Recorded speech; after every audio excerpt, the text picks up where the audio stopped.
ಅವಸ್ಥೆ ಇಲ್ಲ ಮಗು. ಹೌದು. ಆಶ್ರಮದ ಅಸ್ತಾವ್ಯಸ್ತ ತಪ್ಪ್ಯಾದ ಅವಸ್ಥಾ ತೆಪ್ಪ್ಯಾದ.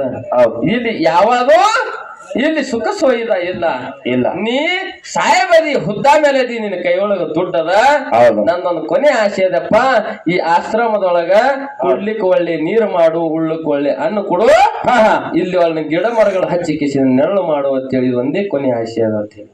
ಹೌದು. ಹೇಳಿದ ಹೊತ್ತನೊಳಗ ಆ ಎಳೆಯಾಗ ಮಗ ತಿರುಗಿ ನಿಂತ ಕಿರಿಯವ ಹಿಡ್ತಾಯಿ ಪ್ರಶ್ನೆ ಮಾಡ್ತಾನ, ಏನತ್ತ ಯಾವ ಈಗಂದ್ರ ಈಗ ಆಗಂದ್ರ ಆಗ.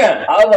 ನೀ ದೇಹ ಬಿಡಾಕಿದ್ದಿ, ಪ್ರಾಣ ಬಿಡಾಕಿದ್ದಿ, ಎಷ್ಟು ಸುಖ ಸೋಯ್ದ ಯಾಕೆ ಬೇಡ್ತಿ ಅಂತ ಕೇಳಿದ ಹೊತ್ತನೊಳಗ ಆಳೆ ಹೇಳ್ತಾಳ, ತಾಯಿ ನೋಡ ನಿನ್ನ ಹೆಂಡತಿ ನಡ್ಲಿಕ್ಕೆ ಬಂದ್ಲು, ನಿನ್ ಹೆಂಡತಿ ನಡ್ಲಿಕ್ಕೆ ಬಂದ ಹೊತ್ತನೊಳಗ ನಿನ್ ಹೆಂಡತಿ ಮಾತು ಕೇಳಿ ಕಿಸಿಂದ್ರ ನನ್ನನ್ನು ಈ ಆಶ್ರಮದೊಳಗ ತಂದಿಟ್ಟಿ, ಈ ಅವಸ್ಥಾ ನಂದಾಗ್ಯದ.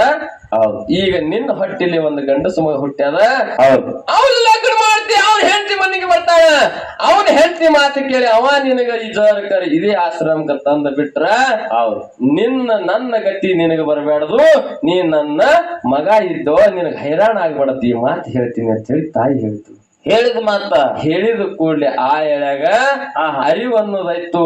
ಎಂತ ತಾಯಿ ನನ್ನ ಇಲ್ಲಿ ದೂರ ಮಾಡ್ಕೊಂಡ ಈ ಕೊನೆ ಹಂತಕ್ಕ ತೆಕ್ಕಿಗೆ ಬಿದ್ದಳ್ಳಗತ್ತ, ಓಡಾಡಳುವತ್ನ ವಿಚಾರ ಮಾಡ್ತಾನ. ಎಷ್ಟು ದಿವಸ ಆಯ್ತು ಇಲ್ಲಿ ಆಶ್ರಮದೊಳಗ ನನ್ನ ತಾಯಿ ಅದಾಳ, ಇನ್ನು ಕೊನೆ ಹಂತಕ್ಕ 2-3 ದಿವಸ ಬದುಕಾಕದಾಳ, ನಾಳೆ ಸಾಯಕದಾಳ.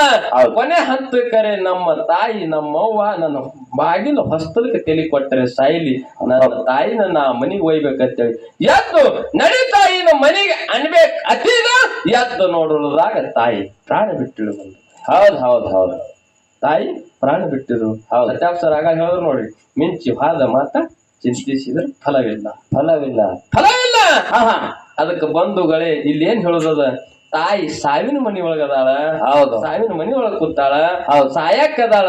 ಸಾಯು ಕಾಲದಲ್ಲಿನೂ ಇಷ್ಟ ಕಷ್ಟ ಕೊಟ್ಟ ಮಗನಿಗೆ ತನ್ನ ಕಳ್ಳಿನ ಕುಡಿದು ವಿಚಾರ ಮಾಡ್ತಾಳ ಅಂದ್ರ ಹಿರಿಯರಲ್ಲಿ ಎಂತ ಗುಣ ಇದ್ದಿರ್ಬೇಕು, ಅದು ದೈವ ತೂಕ ಮಾಡಿ. ಹೌದು.